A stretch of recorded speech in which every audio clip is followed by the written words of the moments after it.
কাজল নদীর জলে ধারাবাহিকের আজকের পর্বে আপনারা দেখবেন অর্জুন ও কঙ্কার বৌভাত অনুষ্ঠানে সমুকে আসতে বলেছিল অর্জুন, কারণ অর্জুন ও সমু অনেক ঘনিষ্ঠ বন্ধু। কিন্তু অর্জুন এখনও জানে না যে সমু ও কঙ্কা দুজন দুজনকে ভালোবাসতো। এদিকে অনুষ্ঠানে সমুকে দেখে অনেক খুশি হয় কঙ্কা, কারণ কঙ্কা ভাবতেও পারেনি সমু এখানে আসবে। এদিকে অর্জুন বিভিন্ন কাজে ব্যস্ত থাকায় সমুর হাত ধরেই সমুকে নিয়ে একটা আলাদা ঘরে এসে ঘরের দরজা বন্ধ করে দিয়ে অর্জুনকে অনেকগুলো কথা বলে কঙ্কা।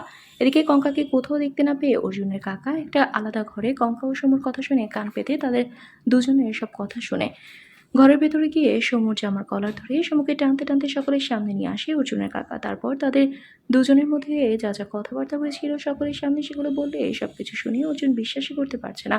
তারপর এক পর্যায়ে সমুকে মারতে যায় অর্জুন। এদিকে কঙ্কার সামনে সমুকে এইভাবে অপমান করতে এটা কিছুতেই মেনে নিতে পারছে না কঙ্কা। তারপর অর্জুন কঙ্কাকে বলে, তোমার সাথে কি আগে সমুর কোনো সম্পর্ক ছিল? তাহলে কি এবার অর্জুনের অতিরিক্ত বাড়াবাড়িতে বাড়ির সকলের সামনে কঙ্কা জানিয়ে দিবে সে সমুকে ভালোবাসে? বন্ধুরা, আজকের পর্ব নিয়ে আপনাদের কি মতামত জানিয়ে দিন কমেন্ট করে। নিয়মিত সিরিয়ালের আপডেট পেতে আমাদের চ্যানেলটি সাবস্ক্রাইব করে সাথেই থাকুন। ধন্যবাদ।